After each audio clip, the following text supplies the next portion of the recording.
What if Goku never became a Super Saiyan? What if he never met and married Chi-Chi and they didn't have Gohan and Goten? What if he never left his home in the mountains with his grandfather? What do any of these questions have to do with you? Well, if you are someone who has big dreams and they just won't leave you alone, but you can't seem to get the ball rolling, then I want you to imagine Goku living in the mountains, chopping wood by hand and killing tigers and bears and big-ass fish for the rest of his life. Every day for the rest of his life. Dragon Ball would be a very different story, wouldn't it? Eventually, you'd get tired of watching Goku wake up and do the same boring things day in and day out. Doing the same mundane things gets old when you know you're destined for more. And the real name of these mundane things where all of your dreams go to die is the comfort zone. The comfort zone is where you retreat to because your goals and dreams are so big and scary that they might as well be a dragon that you need to slay. But is the battle with your comfort zone a dragon to slay or a dragon to embrace? The answer isn't to quit because achieving your goals and dreams is hard, or to postpone them in favor of all of the other things that you think you have to do. The truth is that you owe it to yourself to confront what your soul most wants to do. That includes the butterflies that feel like anxiety, but really it's just expansion, and all the limiting beliefs that tell you no, or that you can't.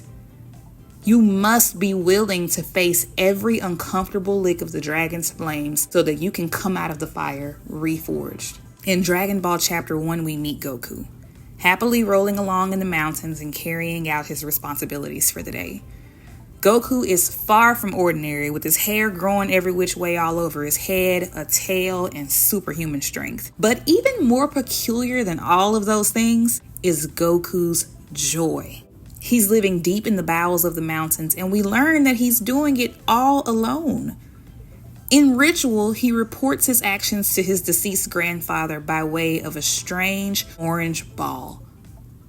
The reason that I say that Goku's joy is odd is because there's never a shortage of things in life to complain about. As a result, it can be hard to leave our comfort zone because we aren't happy to begin with. So the unknown ends up being too big of a shock to our system, and we lose our ability to see the adventure awaiting us. So we avoid the things that we truly want to do, the things that we know will move the needle forward in our lives. But what if part of our unhappiness is the comfort that no longer serves us? You see, we always know when it's time to switch things up or to take action, but for whatever reason, we come up with an excuse, and what we would rather be doing continues to collect dust. I'll do it tomorrow, you say. And as always, tomorrow never seems to come. Next in Chapter 1, we encounter Bulma, a young girl deep in the throes of adventure. And as fate would have it, Bulma and Goku meet, and the severity of Goku's isolation becomes clear. He's never met another person before aside from his grandfather. He doesn't even know what a car is until he's told, and he initially mistakes it and Bulma for monsters. Another thing that is interesting about Goku throughout all of this is that he's a martial artist.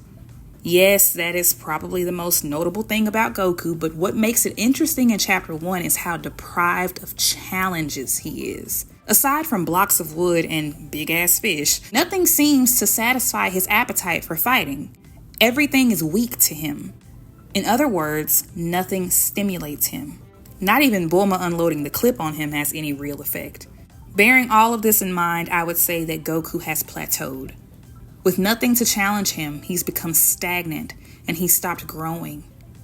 The same thing happens to you and me. In the absence of challenges, we become comfortable.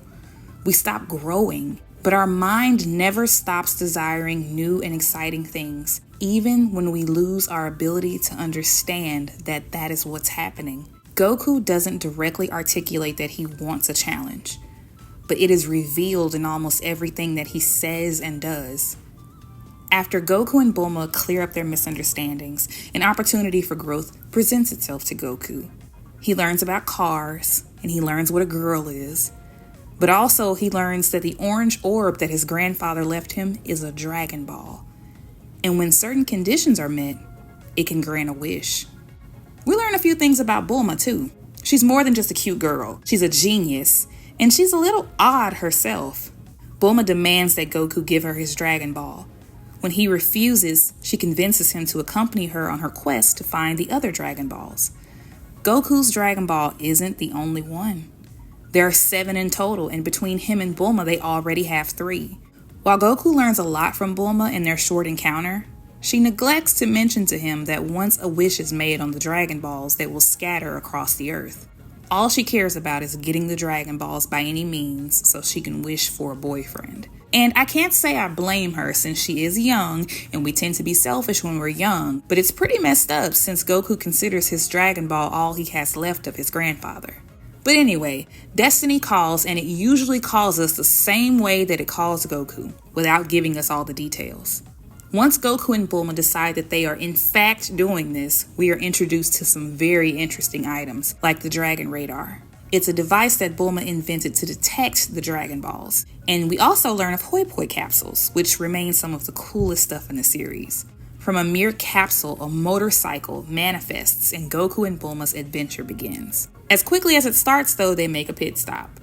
Bulma has to pee, and Goku, in all of his ignorance, wonders why she has to run off and do it in private. And this is where Akira Toriyama's humor really shines. Understandably, Bulma does need privacy, but her need for privacy is almost her undoing when she is kidnapped by a talking pterodactyl. Goku's innocence shines again when the pterodactyl tells him that he's Bulma's friend, and Goku believes him. Goku even lets the pterodactyl tie him to a tree, which enables him to take off with Bulma, leaving Goku completely unaware that an abduction has taken place. But Bulma yells for Goku's help, and we get to see Goku truly in action in the weapon of legend Nyoibo, or the power pole.